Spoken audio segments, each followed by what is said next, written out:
This is the Blueprint Podcast, bringing you the latest in cyber defense and security operations from top blue team leaders.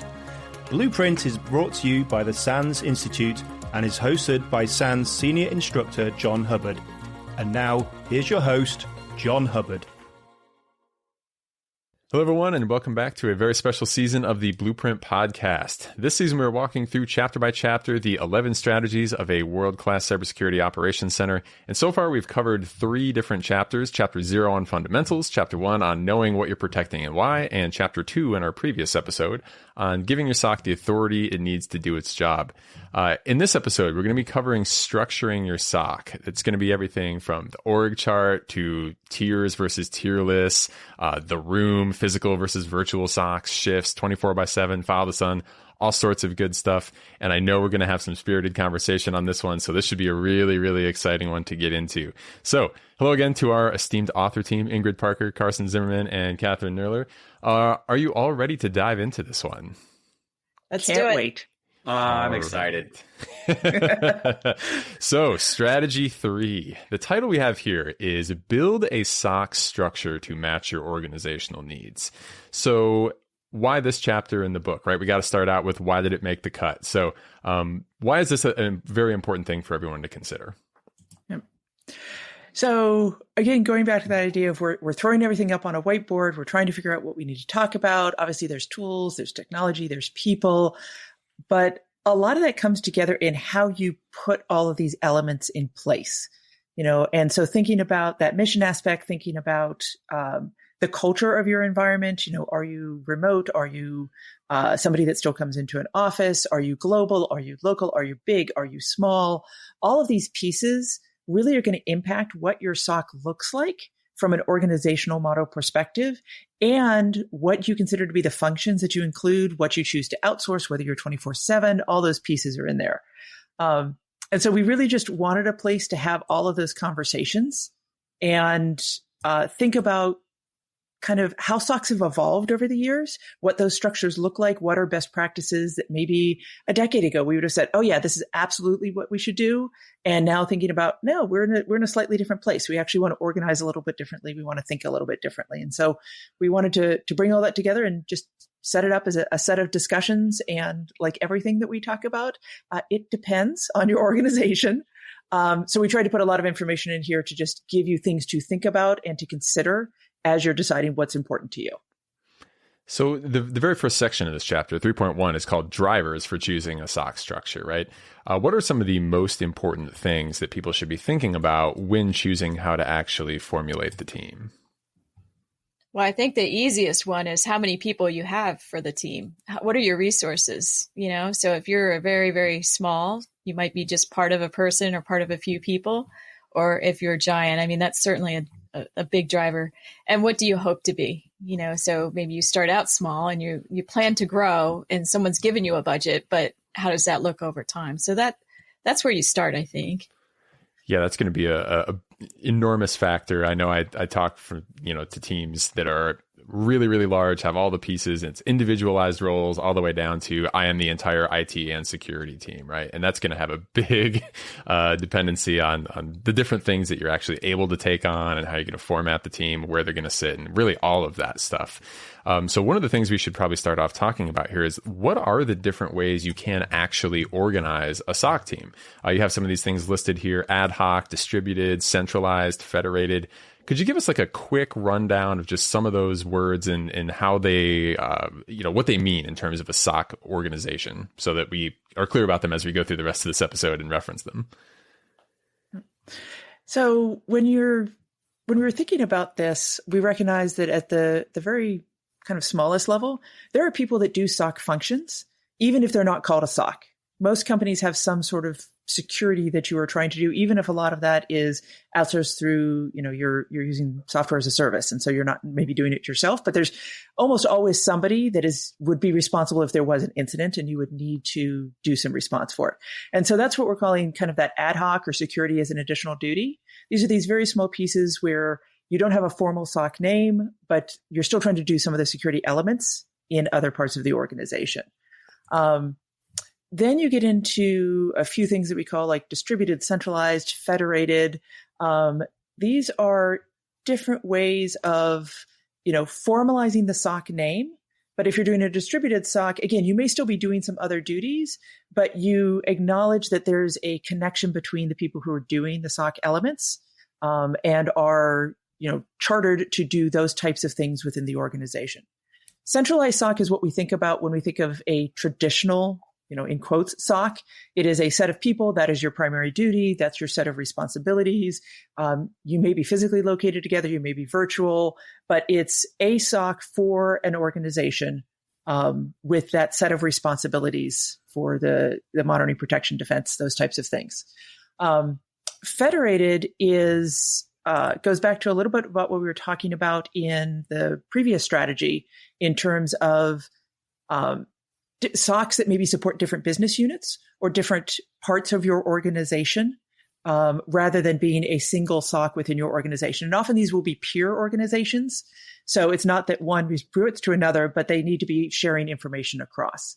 That's different than a coordinated or hierarchical SOC, where there will be kind of a SOC above those organizations that has a level of responsibility for bringing things together. If you're looking at a coordinating SOC, this is what you get with a lot of like large business, large government organizations. Doesn't necessarily direct those day-to-day activities, but is providing guidance across the different organizations. And we differentiate that from your hierarchical SOC, which tends to be more involved in the day-to-day operations. So it's a lot of terms. We've got all of these in the book, but it really is just trying to acknowledge that there's so many different ways that you can call your SOC different names. And as Kathryn was stating, a lot of this has to do with just the size of your organization, as well as the structure of your organization. Great. And so I know there's a chart in here, and the way that you spoke through them, so just so the listeners know, it's generally like from what you said, first to last, it's kind of like growing larger is typically how these things end up landing. What I was curious about is, how is this section changed and evolved versus the first version? Is there anything that, as you went to lay this out, had to be significantly ripped up, or are we seeing SOCs, trend in one direction where they weren't maybe 10 years ago? Anything around that? Well, I think we'll get into some of this. When I originally wrote the first edition, I had, as Ingrid intimated, the traditional centralized SOC in my mind. And I spent a lot of time talking about that's the only way to do it. And I have feelings about this. A lot of people have feelings about this.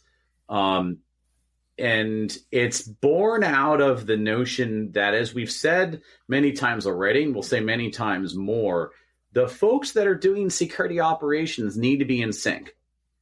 And they need to be talking to each other and collaborating constantly. And one of the themes that you'll hear from me a couple times just in this episode is, when you don't do that, trouble ensues, teeth gnashing ensues, tears ensue, people leave, all these bad things. So, but on the flip side of it, we've come to recognize that a lot of people can't do it that way, or they can't do it perfectly, or, they have to outsource, they have to do a managed service provider, or they're too big to do that, and they need to follow the federated or hierarchical approach. Or, how do we spend more time talking about how does a coordinating or national SOC show up, and how are their roles different? And it's actually interesting because, going back to the topic of tension from the previous chapter, there in the earlier days of these national and coordinating SOCs, in a lot of situations, not all, but in a lot of situations, they showed up and defaulted to the way that their underlings, I'm going to use air quotes, their underlings would show up. They wanted to look at raw data and raw alerts. And it's like, hey, your role is different.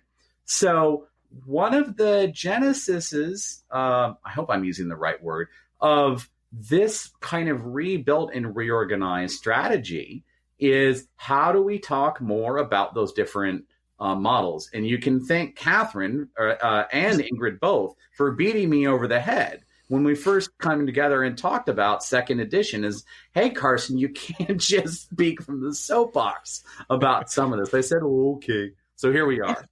Yeah, and so some of my argument about why these giant coordinating SOCs maybe shouldn't be centralized is it comes down to context.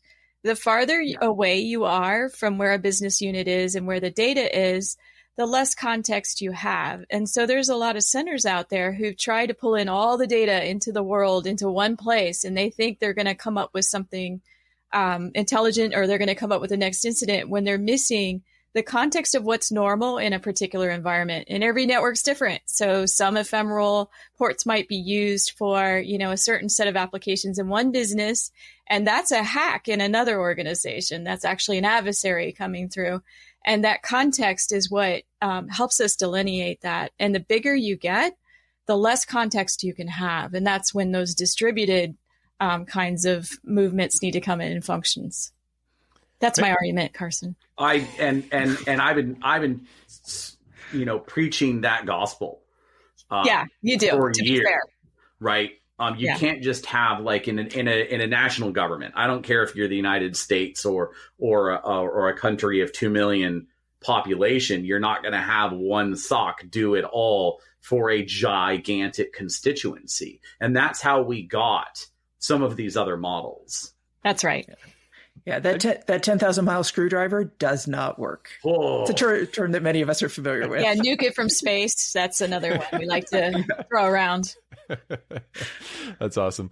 So yeah, context being the reason that drives a lot of this, right? It makes sense to me. What I wanted to ask as a result of that is, like, obviously it makes sense, right? The bigger you grow, the more impossible it is to track context on such an enormous environment. But how small could an organization be and still have something like this make sense? Like, what I'm thinking of when I ask that, I guess, is if there's a group that's, maybe it's not a big organization, but there's been a lot of M&A going on, and like things are divesting and being added back in.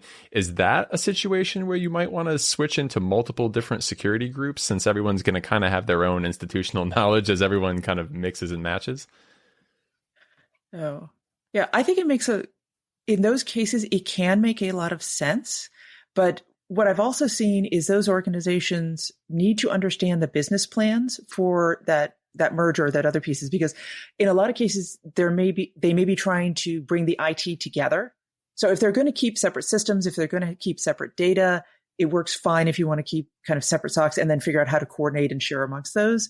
But if there's a plan for consolidation of your infrastructure, your data, your user groups, all of those types of things, then your SOC needs to be following that as well, because otherwise you're going to end up with a very disjointed picture of what you're looking at. And it can become ugly pretty soon. But if you are going to stay separate, the benefit is you can actually be sharing intelligence, you can be sharing incidents, you should be sharing information across them. And so that's something you want to be thinking about, is you're a silo, but you know how these partner organizations that are seeing things that could be really important to you. And that's a great place to go to get threat intelligence, is those other organizations to bring back to yourself. Yeah. And I want to touch on that size question you said, John. I'm going to, Carson brought up a really great point at Black Hat recently, where we were talking about, you could be really, really small. You could be just, one or two people if you're really small. And then you can start employing some of those great super users that are out there, so those folks that really are interested in security and also are pretty good at it. They know what's going on in the networks, and they're more technical. So I thought he had an excellent point when he was talking about, let's bring them in and recruit them and make them, unofficial SOC deputies. Yeah, SOC advocates, points of contact in various locations all around that can help you out with kind of, feet on the ground in specific locations and all of that. I think that comes up later as well. So yeah, absolutely. That's something that you can potentially leverage for your benefit, depending on, if you don't have the size security team you need. Moving into the next section here, 3.3. So it's called Centralized SOC Organizational Structures. This one there's a lot of drawings in here. There's a lot of really good information. Can we get a quick kind of overview of the types of things that someone would look for kind of in this section, and some of the key points you wanted to get through like what you were writing here across the various different amazing charts and everything that's included in this? We'll be back after a quick break. If you're enjoying this episode, then you're undoubtedly interested in building the strongest security operations team that you can. For those who want to go even deeper, did you know that SANS has not one, but 2 courses that cover security operations centers as well? For the leaders, managers, and directors out there, my co-author Mark Orlando and I offer 551, Building and Leading Security Operations Centers. This course covers building your team, your physical and virtual workspace, getting the right data into your tools, and then focusing on security priorities through everyday execution of important security tasks and building the best SOC team possible. For the technical practitioners out there, my course SEC 450, Blue Team Fundamentals, Security Operations and Analysis is designed to cover everything you need to jump in being the best SOC analyst that you can be. We cover important data types, SOC tools, security logs, malware, analysis technique, automation, and much, much more. In addition, if you want to prove you can deliver the best on any security team, both courses have an accompanying certification available from GIAC. That's the GSOM for 551 and the GSOC for 450. Check out both courses and free demos available on the SANS website. You can get registered today for an in-person course at one of our many events, or go to On Demand and take either class anywhere at your own pace. Thanks for listening. Yeah, so I think in this section, we wanted to put some examples down. It's always great when you can look at something and at least say, here's a place to start. This is another one of those spicy sections where we fought long and hard about what goes in each column. Is it right? Is it wrong? Nothing is right. But we did want to say, these are some things we've seen in organizations we've worked with that maybe you could group together. So we've got, the first chart has incident triage, analysis, and response in one area. And so that's kind of those core SOC functions of, real-time alerting, alert monitoring and incident investigation and those types of things. And then you say, okay, well, there's another section that's about CTI and hunting and your analytics piece. You may not have all of those, especially if you're a small organization. You may not choose to have all of those be in your SOC. Maybe your threat intelligence team is somewhere else. But we just wanted to show that there's an affinity between those groups. And that if you are working in that space, you can, consider bringing them together. There's another section on security architecture, engineering, and administration. And we've talked about this a little bit, I think, in fundamentals, that SOC engineering piece, running your own tools, doing your integration, all of those, many of us advocate there should be at least some representation in the SOC. It should not be fully outsourced to an engineering team that knows nothing about your mission. So we tried to just say that there's some latitude to do that. And then the other part that we have in these kind of general overviews is recognizing all of the other functions that happen. Training, exercises, communications, your metrics, those other pieces, and showing that they need to have homes within your organization. One of the other things that's on these charts, and you're seeing in a dotted line on some of them, is vulnerability management. And, we know that some SOCs have it, some SOCs don't. We debated on whether to put it on the chart, not put it on the chart. So we put it on the chart, but we put it in a dotted line. So it's if your SOC does this, here's a home for it. If it doesn't, you can take it out. But really, we just wanted to take all of the functions that we described in fundamentals and say, here's a way to think about them. Moving from the abstract to an actual organization. And so you may have one or more people doing it. You may take them out, but at least it's a starting place that you can point to and start scratching things out or moving your own boxes. Yeah. And some of this organization is about things like what kind of ops tempo are we talking? And so if you're doing incident response, you just kind of have to be in that I'm going to be interrupted mode, right? So something's going to happen and you're going to have to do stuff. When you're a threat hunter or you're doing CTI, you really need that time to concentrate and figure out, okay, I need to think and I need to put together a strategy and be creative. And it's a different mindset. So separating out those functions, but not making sure there's really tight ties is very important. So we were debating, okay, how do you organize these things and how do you move them around? And then how do they coordinate across? Yeah, I think there's some really useful charts, in terms of you have them organized from small and large SOC and all the different categories and then subcategories and then the list of bullets for all of them. These things I think are some of the really, really key parts of this chapter. If you haven't seen or that kind of thing and you're trying to build a SOC, a great resource for what to go to and what you might want to be aiming for in a now and kind of medium and long-term future state as things grow. Carson, did you have something as well? Yeah, I just wanted to mention real quick, the figure that Ingrid was talking about is figure 7. I don't think any of us have seen two SOCs that are structured exactly the same. And that we just want to remind everybody that's the case here is we drew, I think, about 4 or so examples. They're like snowflakes. We actually resisted the temptation to draw about 10 plus permutations because you're just going to end up filling pages and pages and pages with pictures. And what we also wanted to spend some time on is why do we do this, right? And why do we arrange things different like this? And it balances both, what Kathryn was talking about is the need to focus, the need to communicate, and the need to constantly iterate.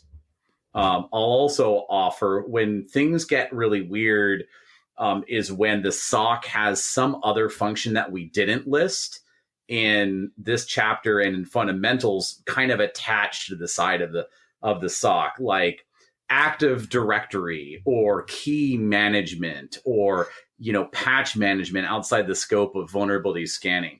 And what often happens, and the reason why we didn't include those here is that tends to then draw the attention of the lead of the SOC towards things that aren't really focused on finding, people doing bad things in cyberspace and then responding to that. And that's why you don't see a bunch of those other functions featured here. Yeah, so this is the more typical things and the things that we think kind of best align with the typical mission of the average SOC, right? And the other thing I'll go into is I want to talk about SOC engineering. Carson's going to get on his soapbox for a second. One of the things that I've seen happen with successful SOCs, and I see don't happen in folks in SOCs that struggle a lot, is the ability to take the needs of the analysts, the people who are doing incident triage, investigation, and response, and translate those to the requirements that are satisfied by engineering and the timescales at which those requirements are satisfied. Different SOCs have different approaches to this. Some have dedicated engineering functions. Sometimes engineering is a job of that role. I'll give you a very concrete example. I've run into more than a few SOCs where the people doing incident investigation also have some responsibility in improving tools or improving data collection. And I could spend an hour, I won't, talking about all the permutations of that.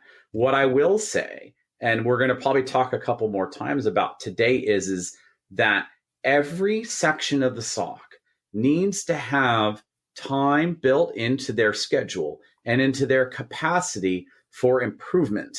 I don't mean training, although I do. What I'm referring to is building up processes, procedures, tooling, automation, etc. And you'll hear this. Some people talk about the concept of agency. Some people use the word empowerment. Say what you will. The point is that this drives improvement and it drives investment and engagement. And that is absolutely critical. And I've seen SOCs, every permutation of pulling any of these major functions out, I've seen it, and I've seen it go absolutely terribly for everyone involved. Absolutely. Just people in tears because they can't do the most basic functions of their jobs. So to all of you listening, please don't take this stuff and put it elsewhere. If you can avoid it, trust me, it'll work out better when you bring it together if you can. I'll give you a real example of this engineering problem because I've seen it. Actually, I get calls, in this question a lot. So a group, I won't say who it is, actually has their engineering completely outside of the SOC, and they're responsible for choosing a SIM. So the SIM they chose was one that followed the basic requirements that the SOC had handed them, but they weren't able to then test it for actually what it does. So they handed to the SOC. They had tested that you could turn it on, you could plug it in. And so all of that part worked, but it didn't do the correlation rules the way that the group wanted. It was an off-brand, by the way, that they had chosen. It's one that, we don't hear a lot. And so the SOC was left with this tool that was bought by engineering based on requirements that was able to be turned on. So it happens all the time. So to Carson's point, yeah. I really, really love that point. I've lived that. I teach that. Yes, I've definitely had those points in my career where they're like, here, John, we bought a new tool. The vendor says it's great. I'm like, oh, they do, huh? I'm gonna preach just a little bit more, and then I'll shut my trap. Thank you, Kathryn, because that is one of the examples I have in my mind. And people often say, well, you should just be able to write all the requirements down and then have some other engineers, satisfy those requirements. And there are many flaws in that logic. Even though I appreciate where people are coming from when they say that, there are multiple flaws. One of them is the notion that the people who are in the best position to deliver a requirement are the ones who have experienced the pain of the solution that they're trying to address.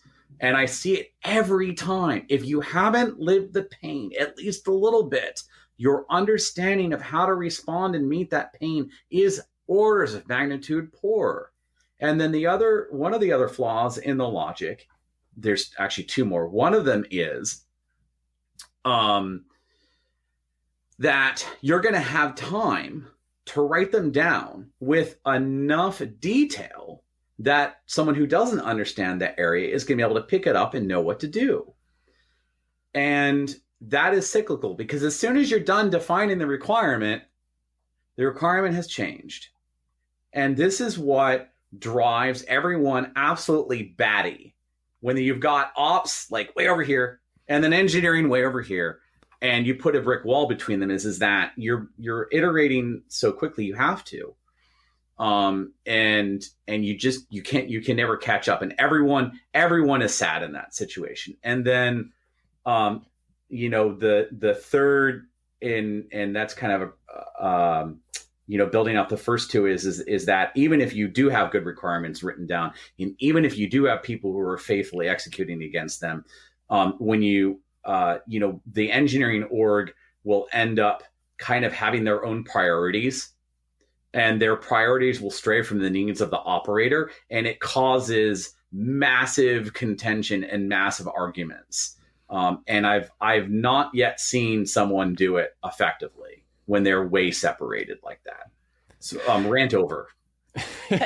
And we could probably go on for a lot more about some of the benefits of like having people with scripting skills, with, the ability, like all of these skills that might reside, in a large organization in another place.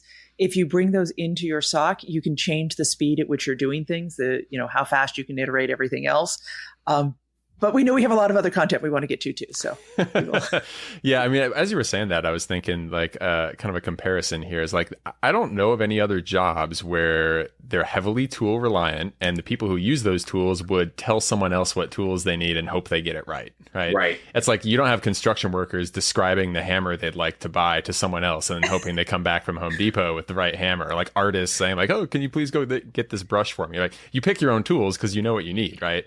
And if you make that gap there, it's a point of failure with an incredibly huge point of pain for changing if you get it wrong, that it's just there's too much consequence there. So there is one counterpoint I'll offer just on balance, and that is in a SOC, particularly larger SOCs, ones that have very high ops tempo, we need to be very thoughtful about not asking one person to do all of the engineering and then all of the alert triage and all of the alert investigation.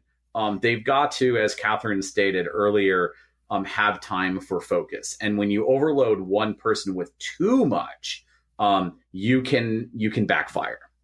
Yeah, everything falls apart if you rely on one person to get everything right. You got to distribute kind of all that work, which leads us actually quite well into the next section here, which is how do we lay this out to kind of get this right? One of the big factors being just like, how are alerts and how is work kind of moving through the system? And one big way of doing that, of course, is the tiered SOC versus the tierless SOC, right? So that's one of the next things kind of attached in this chapter in 3.3.4, to tier or not to tier, right?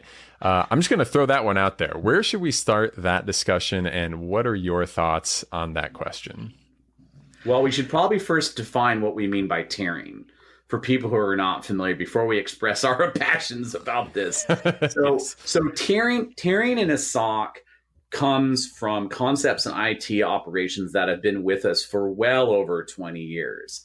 And the idea is goes back to the funnel. is that you have the most alerts in the most cases hit the least experienced people. They do some cursory work, and as you move along the chain, you escalate from one tier to the next. And at the top of that pyramid, if you're really big, you might have more than 2 tiers. You might have a 3rd tier. And there is both merit to this, and there's a lot of naysayers.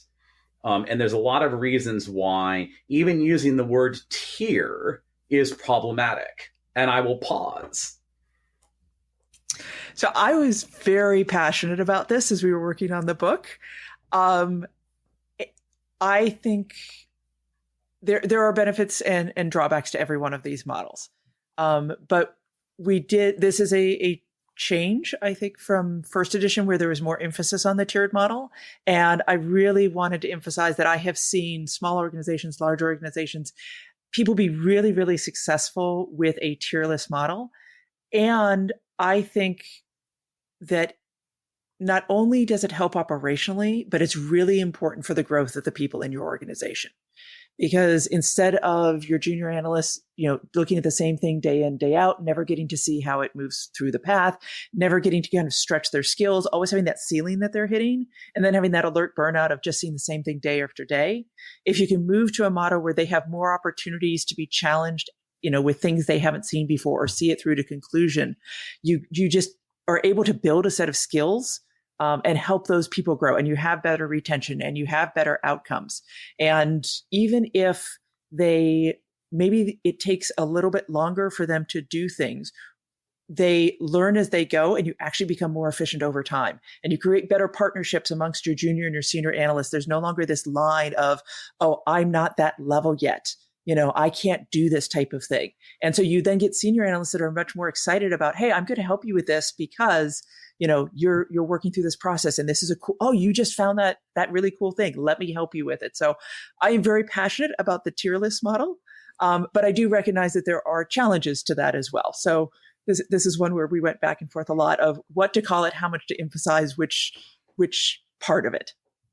Yeah. And so I'll just offer some of my own experience. I've been in both.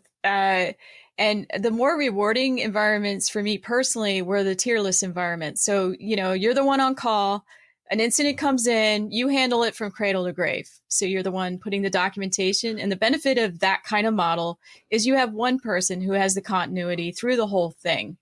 I've been in a tiered model as well, and I've set up tiered models for large organizations. And it is tough to get that first line, to the ones that are sitting there, passing on alerts. They see an alert, they pass it on to a tier 2 who will then go handle the incident. Those folks are at least happy. However, the level 2 folks are a lot more happy because now they don't have to worry about all those things coming in. They got someone else that are filtering out the noise, and they can really focus on the more advanced things. So I've seen it work both ways. It just depends on, the environment, I think. And like Ingrid said, you really want to mentor that tier 1, you got to spend a lot of time with, because you will lose them. Like there's no tomorrow. If all they're doing is pushing buttons all day long for years, they just won't stick around for that. Yeah. Now that I described what tiers are, I'll also take opinion in a position.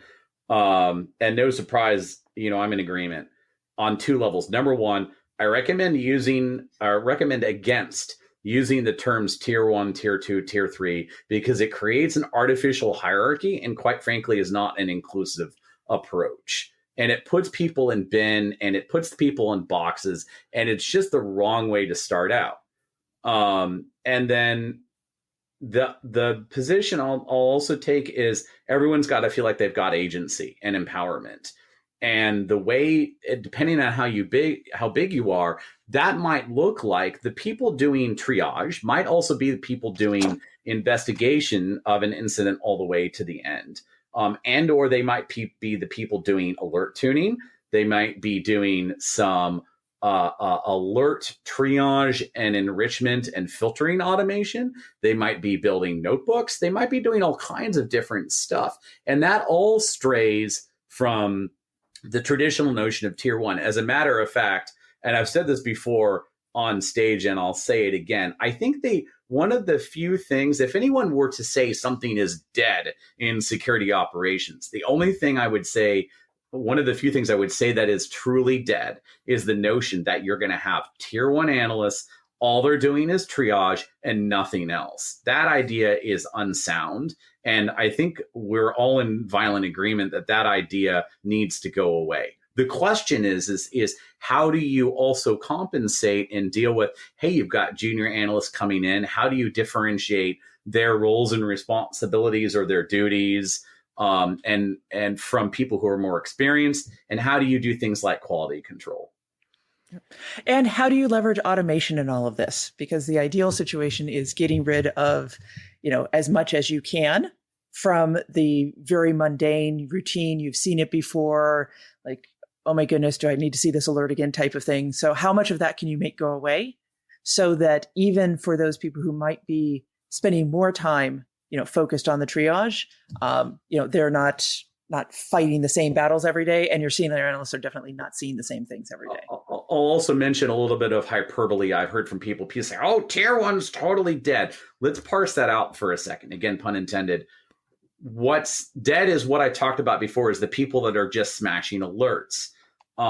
However, people say, oh, we've completely got rid of our tier one. I think it's more appropriate to say you still have people in the SOC who are taking incoming signal and figuring out what to do with it. That's triage. You still have people doing triage. What's different is they may not have as many alerts and that they're much more intelligent. So when people say we've gotten rid of tier one entirely, I think that's being a little over dramatic. What I would rather fall back is to what we've been saying for the last 7 minutes. Yeah, and let me add to this, because I'm dealing with some of this right now as we speak. Some of these SOCs have outsourced that tier one, so it does still exist. It's not dead. They've outsourced it. They've hired a company to do it for them, and then as that company finds something, it comes to the tier two, and they just have one or two incident responders that are tier two, something like that. And I'm sorry, I still use tier one, tier two. I'm stuck in that. Yeah, it's an easy way. My bad. This was one of the pieces of controversy that we had is originally when we first started talking about second edition. I'm like, well, just say tier one. It's easy to understand. And Ingrid and Kathryn were like, don't be like that, Carson. So here we are. Yeah, here we are. And it's hard to talk about it otherwise. It is. So one of the other points to counter some of this is I've also encountered SOCs who take it to the far extreme and say, we're going to tune the alerts down so much that they're so high in fidelity, we can page people on their phone and we don't ever have to do anyone doing any triage. And that concerns me as well, because they've ascended this curve and then gone down the other side of that curve where they're also being ineffective, because in spite of all of the machine learning, all of the data science, all of the filtering, all of the AI, and all of the buzzwords we've thrown at this, there's still a large number of detections where the results, it takes a human to pick out the ones that are interesting and fun and unusual or noteworthy. And I've not met many people who have gotten to the point where they can really eliminate the human from that entirely. They're on the road to doing that, and they're constantly marching towards that. But that goalpost keeps moving. Yeah. So what I wanted to follow up with that tiered, whether you tier or you don't tier, if you're going to tier, what I would say is that you want to make sure those are really soft lines, that you can cross over into either way. So if you've contracted something out, and I've seen like multiple contracts, like one contract for one, for triage, another one for incident response, another one for threat hunting, like separate contracts entirely, it becomes super tough to go between the different contracts when you do things that way. So the compartmentalization, if you're doing tiering, is not really a great way to go. So soft lines always. Right on. Yeah, I'm glad you all went into that kind of impassioned discussion. I feel the same way. I'm biased because I worked and I'm a product of a tierless SOC. The way I kind of think about this is I think most people get into InfoSec to do like challenging, fun work, right? And if you're like, great, you did a whole bunch of tough stuff to get here. Now you push this button, and that's the button you push all day. People are gonna be like, I didn't get in here for this, right? And so people are going to want a bigger challenge than that. And I think very much depending on how you define your way your tierless, situation or tiered situation works, you can go closer or further from that. But, anecdotally, when I talk to students that are like, oh, I'm very unhappy with my SOC job, it's those that don't have a big variety in their day, right? Absolutely. And they want to learn more, and they feel like they've hit a glass ceiling, and they're like, I can't get promoted. I'm stuck. I do this thing that's boring and horrible. And so guess what? I'm hitting the door, right? And I'm going to go find another job somewhere else. People want to keep moving, right? And that's kind of what I think is one of the big things to keep in mind when it comes to this. And you can do tiered SOCs, right, where people are still able to learn and do all that fun stuff. But I think that model, at least in a traditional sense, has been less oriented in that direction. And I'll refer people once again back to the book. We were talking about section 334 here. We listed a whole list of stuff in terms of considerations on to tier or not to tier, and what you need to continue doing, and how to empower the analyst and all that good stuff. And if we talk through that, we'd be here for at least an hour. It's tough to cut ourselves off. Yeah, and we get into a little more of this in the workforce section too. Yeah. Yeah. So let's say, we're to the point where everyone probably agrees, right? That like, yeah, more variety is good, learning is good and all of that, but we still have some grind work to get through. And, how are we going to get that done, right? Outsourcing is one of the other things that comes up in this section. Could you speak a little bit about the things you might outsource, the ways you might outsource, and those sorts of things, how that meshes with what we just discussed?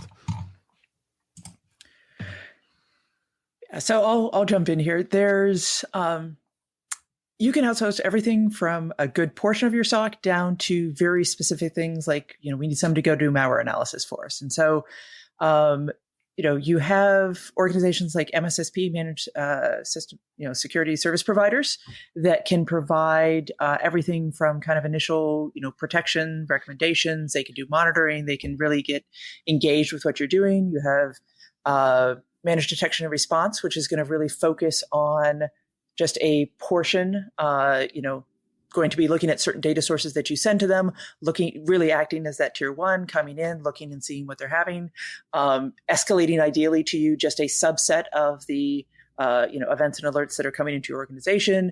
You can have an incident response partner, somebody who you have either full-time or on call. So if something does happen, you immediately have somebody that you can bring in, and they can be part of the investigations. Maybe they put different logging in place, or they help you with the response.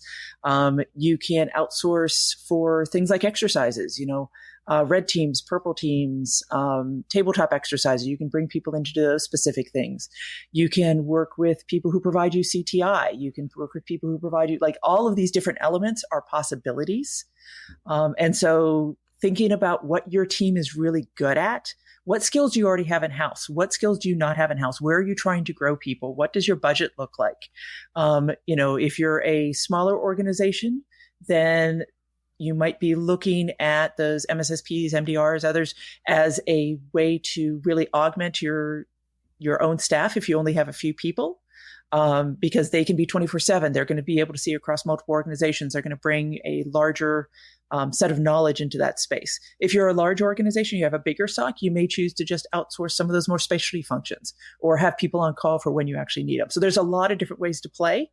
But it really comes back to thinking about the functions that you have in the SOC, where you want those functions to reside, and what skills and capabilities you're able to have in-house, and then figuring out what you want to outsource from there.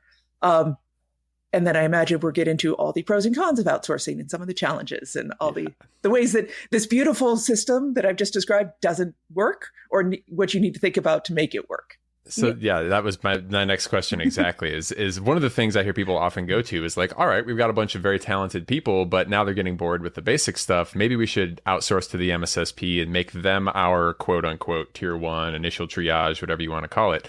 What do you think about that as a way of kind of dealing with that basic work that isn't super exciting threat hunting APT type stuff? Is that a model that works well in your mind? Yeah, so I'll start there because I mentioned it earlier. One of the downsides of sending that one out to outsource the triage is the context. So those folks don't know your business environment. They don't know your mission. So they're purely looking at traffic and logs and that kind of stuff based on what they know and, hopefully finding things, but they don't have that context. What I would say, if you're going to outsource the incident response portions of what you're doing, have at least one person in-house that understands whether they're doing a good job or not. If you can't measure that you've outsourced this thing and they're not finding anything, or, they're falling down on the job, you need someone who understands enough about incidents to be able to call them on it and to be able to have intelligent conversations. Like, especially if you have a major incident where you have to take down an entire network, you really need someone, that's on your side, that's in your company, that really understands incident response. Any specific advice on how do we verify that our MSSP is doing what we think they're doing? That might get into metrics a little bit, so we don't need to dive all the way in there, but basic just sanity checks of are they catching stuff, or is this something you kind of pick up from a pattern, or is there a good way that's a standard, here's how you measure someone you've outsourced this to? Yeah, I think you can use some of the basic measures that you'd be using for yourself.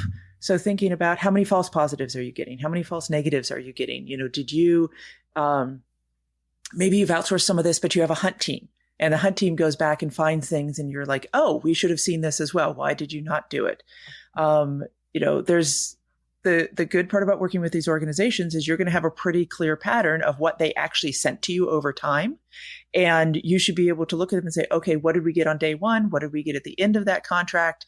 Are these different? Have they improved? What's the speed they're coming in with? Is this actually making our operations better? So we can talk more about metrics, obviously, for a long time as well. But there are ways that you can sit down and be fairly consistent in how you measure the information that they are sending to you and whether it's actually effective for your organization. One of the ways I think about, the trade-offs and the pros and cons of outsourcing is actually using the same 5 buckets we talked about in strategy 1, the 5 pillars of situational awareness, and thinking about what is the MSSP that we're either already contracted to or thinking about.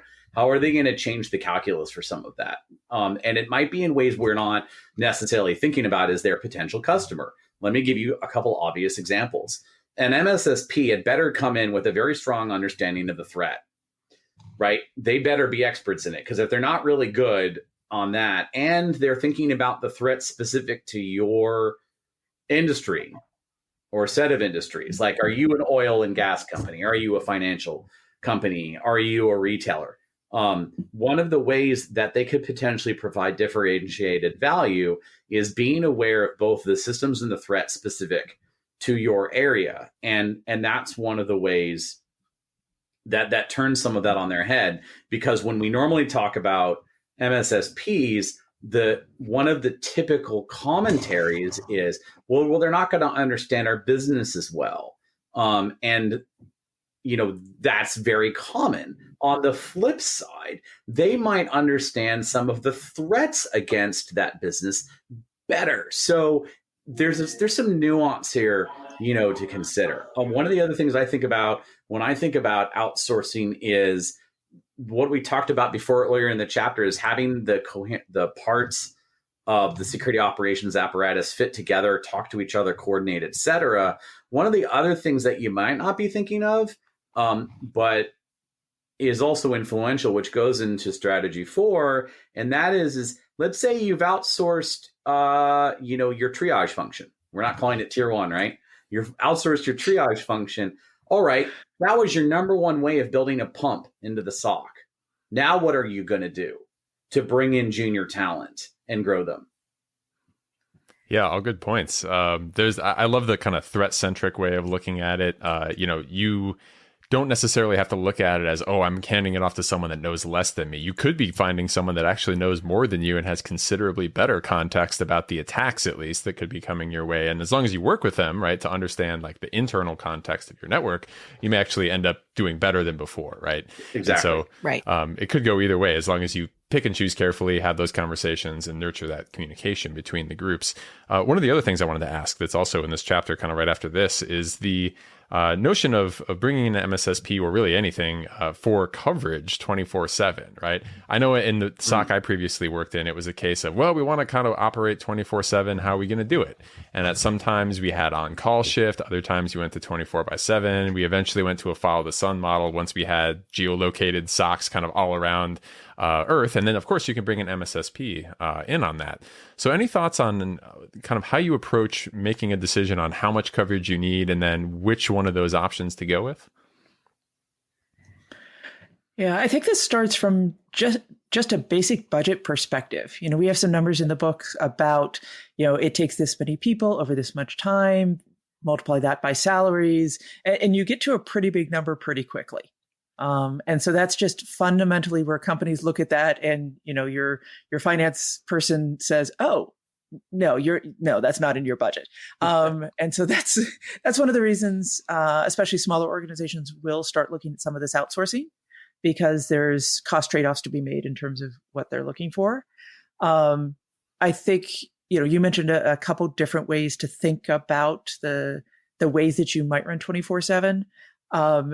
It's not an all or nothing, so you might do extended shifts and just have somebody on evenings and weekends, or you might, you might actually run, 7 days a week, but just during the days, or, so there's other ways that you can use them to figure out what you want to do. But a lot of it just comes down to dollars. Yeah. And there's a lot of ways to implement it too. So I came from a small team that was 24/7. And you might ask, well, how in the world would you do that? Because you need it, unlike, you don't really need just 3 people to make a 24-hour shift, right? You really need a lot more than that. But you can do like a 24/7 on-call kind of deal where you're getting pages for really important things. Like you would want to make sure you've tuned out false positives to the extent possible, so you're not getting paged every hour, or you're not getting alerts every hour. But you could set it up so someone's on call for a week, and then it switches to another person and rotate it that way. And that's 24/7. So you have to define what you mean by 24/7 and what you're getting for those services for 24/7. Some people go light on the overnight shift, like they're not doing a full looking at alerts 100%, 24/7. And then, of course, you have your giant SOCs that are actually sitting there with teams 24/7. There's a couple things to think about here that may not be obvious. One of them is, imagine you've gone 24/7. Imagine you're even having someone, you've outsourced alert triage and investigation for 12 out of the 24 hours to another team. Let's assume they find something. Then what? Yeah. Right. Do you have IT staff also, like other parts of the organization? Does your constituency have IT support on call, or also working at 2 a.m. your time? Because if they don't, why are you doing alert triage then? What's the point? Right. So I'm not saying don't. I'm just saying think about it. One of the other things that folks who are approaching this, they think about, how are we going to spend those resources, right? By the way, one of the magical numbers is 4.8 FTEs. It takes 4.8 people working a 40-hour week to cover a single shift, including things like sick leave and vacation and whatnot. And then you never want to have one person on shift at any given time, because, that stinks. Being the only person on shift, that's so lonely. It's soul crushing. So then you're saying, if I want to be 24/7, that means I actually need to spend 15 FTEs to be 24/7, because you want to have a lead, you want to have 2 junior analysts, whatever position they're in. That's a lot of headcount. And here's what people aren't necessarily thinking of is people often over-index. I've got to look at every alert in 60 seconds. No, you don't. Stop thinking like that. And here's why. They're like, we've got to see the adversary really fast. I get it. One of the things that I see happen so often is organizations are being as effective sometimes in doing hunting that is delayed by hours or even days than they are focusing in just on their near real-time alert triage and investigation. The point is think about your trade-off. I could spend 15 FTEs being 24/7, or I could spend 5 FTEs over here doing a really cool hunt program. And there's a very good chance you're going to find a lot more threats that way, because that's the point. So, there's a lot of different ways to slice this. Yeah. To Carson's point, if an adversary has been in your network for 4 weeks, then a few more hours isn't really going to do much to you there. Yeah, and I think you guys hit a lot of the most important and most commonly stated objections I hear, or not objections, but like some objections, some comments, some struggles, challenges, that kind of thing. 24/7, it's not easy. It's expensive, and it might not be necessary, right? And so coming up with, do I really need to do this, or do I really just need an end result? And there's multiple ways to get there. Maybe there's a more budget-friendly way of doing it, and getting kind of creative about that can be a great way of kind of dodging some of those costs of literally running a 24/7 SOC. The other kind of thing brought up in this chapter is building the actual SOC itself. Could you speak a little bit about, like, okay, I want to build a SOC room. What do you think the requirements are that we're looking for? And like, do we need a physical SOC? How do I make that decision? And then if you're making that decision, like, what am I putting in it? No windows. No windows. I'm just kidding. I'm kidding. I did that. I lived that. Before no windows, lower the lights. Yeah, people often, I've literally seen SOCs that were like actually inspired by your favorite sci-fi movie. And people spend a lot of money on them. And I get why that happens, right? It looks cool. It makes people feel great. It's good to show the executives once a year. There's a whole bunch of reasons to do that. But I think we should first talk about what's the motivation. Why do we in the the year 2023, man, I've been doing this a long time. Why do we create these places? And one of them is collaboration, near real-time collaboration, and situational awareness. And to this day, when I think about getting into the heat of a major incident, to this day, people still struggle with drawing a picture and other shared situational awareness of the battle space that other people in that virtual SOC can share. So one of the things to think about here is like, let's really play this out. There's many considerations, like, I don't know about you all, but when I talk to people who are really experienced, have been doing this for a while, a lot of them don't want to move. So what are the advantages and disadvantages to demanding someone change their locations to work in a SOC? There's a bunch of different pieces here. Yeah. Go ahead, Ingrid. Oh, I was just going to say, and I think this goes back to what we've talked about. What is your business culture? Are you a organization where everybody else is still coming in? Are you fully remote at this time? Where do you need to go? And I think no matter where you're at, I love where Kathryn started and Carson, we're going with, like, you don't need these, dramatic spaces. Like, analysts just want equipment that works. Like, analysts will tell you, give them 3 to 5 monitors before you give them whatever fancy lighting situation you have in mind. Give them a mouse that's actually comfortable. Give them a good chair. Give them a standing desk if they're at home. Like, those types of basics actually go so far compared to any of the fancy stuff you might put into place. And I think many of us have probably worked in SOCs that have these tiered rows and the big screens up front. And those screens end up having some news source or some movie going on at 2 a.m. because that's actually all they're good for. Like, see the pew maps of, oh, the adversary was over here and now they're over there. Like, oh, we're going to put up this dashboard and it's going to be great. And the only time this get turned on is when they're doing like a presentation to some executive. So I think no matter whether you're physical, virtual, or anything else, go back to the analyst needs. Figure out how to make them comfortable with the things that they need to do. Give them the tools, give them a budget, give them, buy it for that physical space. But this is one of those where going back to those basics is helps so much. And then collaboration, which is, if you have a SOC in a physical location, make sure there's a conference room, make sure there's some place that they can go that is quiet, that is a way where they can do deep thinking. You can get a team, you can have whiteboards, you can do those things. And if you are virtual, set those spaces up. Like I work in a virtual team right now. Just in our Slack, we have, this room, and all you have to do is you press a button, it opens up Slack. People drop in and out of it all day long.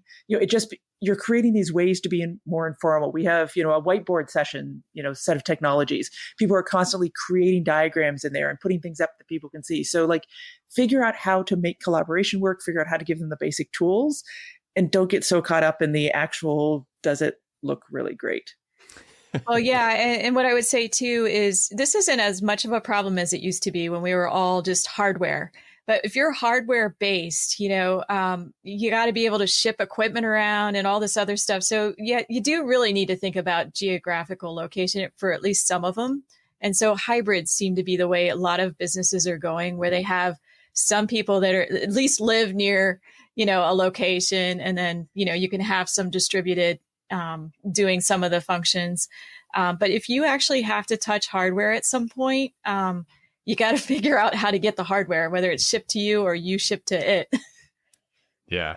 That was a perfect kind of answer of the question I was going to ask anyway. It was like, what is the actual essentials in a physical SOC, right? And I totally agree, right? The collaboration, situational awareness, right? Those are the things that you really need to get the work done, to make sure everyone has zero friction from, I have a question and I'm going to get that question answered. Because as soon as someone's like, I have to open an application, I have to walk across a room, whatever it is, that's when people start to just not do those things, and then things can fall apart a little bit.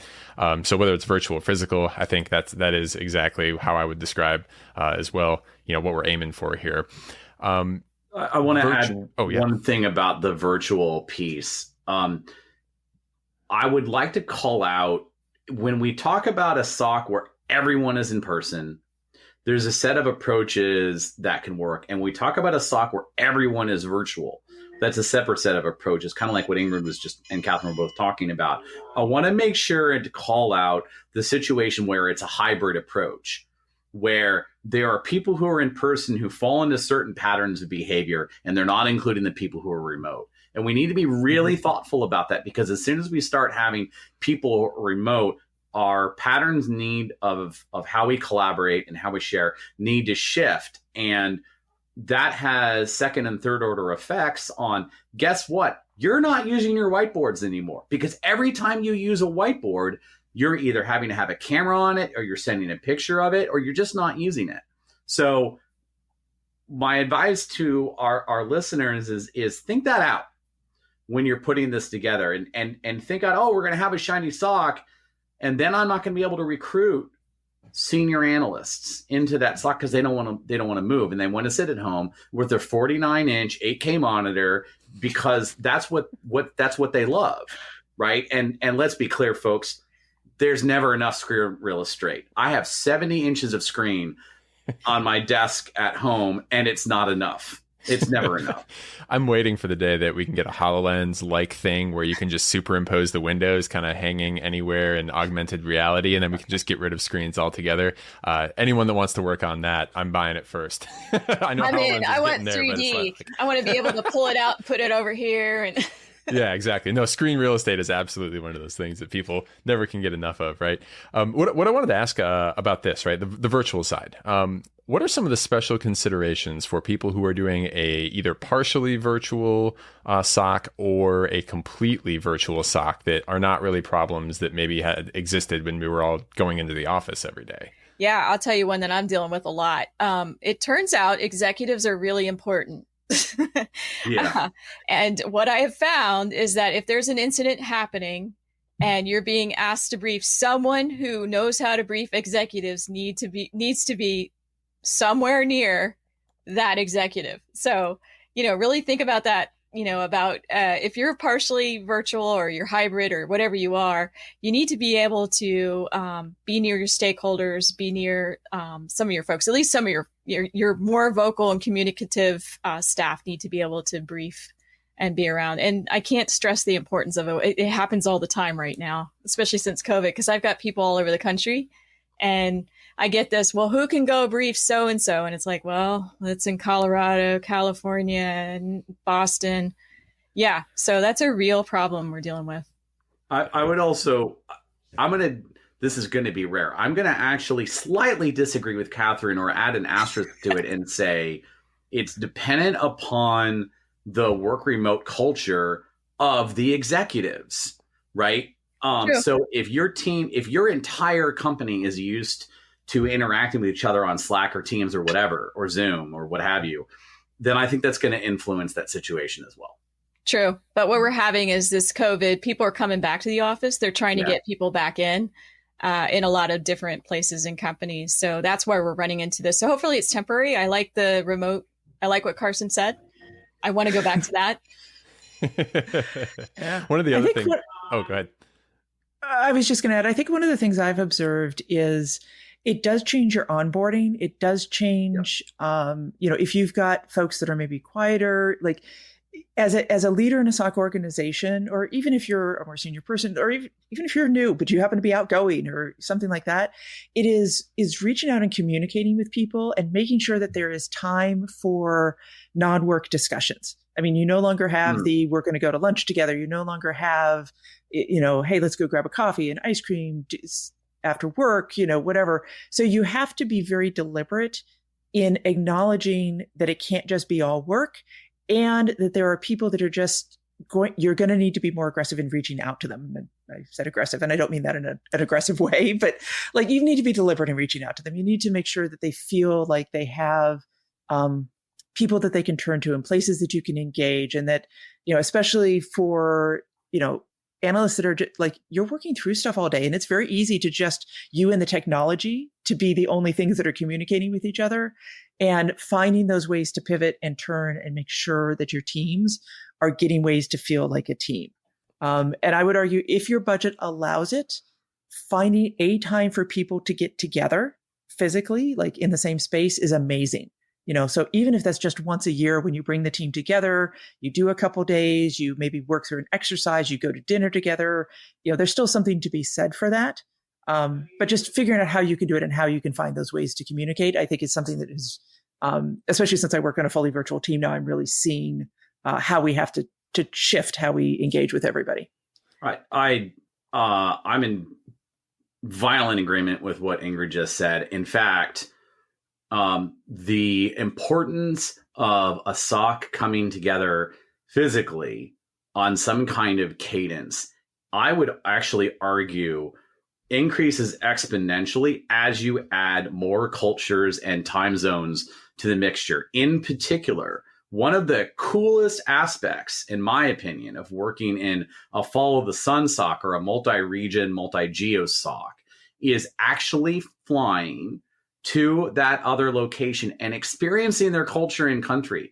Because until you've had that experience, you're not seeing them as three-dimensional human beings as much as you will on the other end of a screen.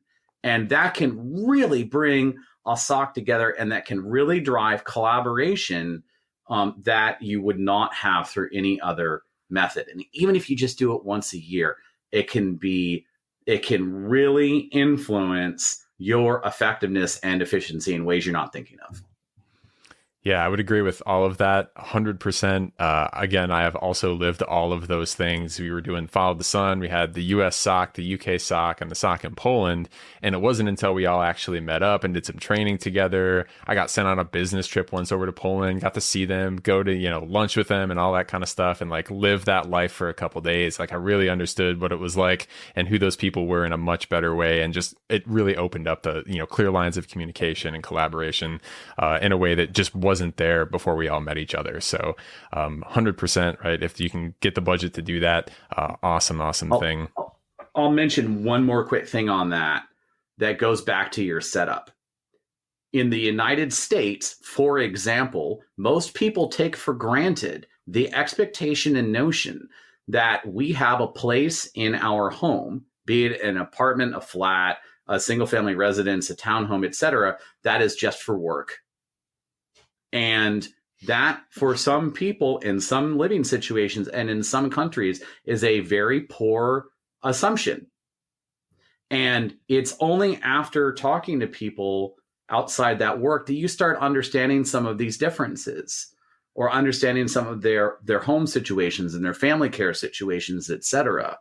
And that changes our assumptions, for instance, for their virtual setup or their working hours or the expectations on their lives. or it's reasonable for them to be talking to them at 11 p.m. their time. Mm-hmm. Yep, 100%. And, the other thing I wanted to throw in there was, even if you can't meet people, I meet some teams where like everyone is really good at like turning on the cameras, knowing each other personally. And I meet other teams where people is like, there's never a camera on and it's just like business talk off the meeting, right? And, my own kind of toss in here would be like, encourage people to like turn the cameras on and get to actually see the other humans they work with. If you can't get into like, personal trips and other things kind of like that, getting everyone together, really anything to just kind of foster that, hey, there's another actual human with a full other life somewhere else on Earth that I'm working with here, and kind of get that sympathetic view of what they're doing and how they're doing it and what their life is like and all that. Really big help in team cohesion, which just helps really everyone with everything. So yeah, and one thing that hasn't changed in all the years that I've been doing this is that human-to-human connection is irreplaceable. I think all of us have people that we just trust. We'll call and they're always right. It's like, okay, I got this problem. And you run things by people. And so that human-to-human contact is just, so incredibly important. It's like we've been in trenches together. If you've been through some major incidents, you really bond with the teammates on things. And some of those are lifelong people that you keep in contact with, friends even. Absolutely. That's actually one of the reasons why that's been kept me going, doing this long as I have is the bond that forms between people who have been involved in a major incident. Like if those who have been doing this did this through SolarWinds, for example, think about the friends and experiences you had through SolarWinds and how that influenced it also. And we're going to talk about this when we get to incident response. Looking out for each other, knowing what it's like for you or the people around you to get crispy and to tap out. And at the 9th day of working 12 hours, I'm not thinking 100% right now.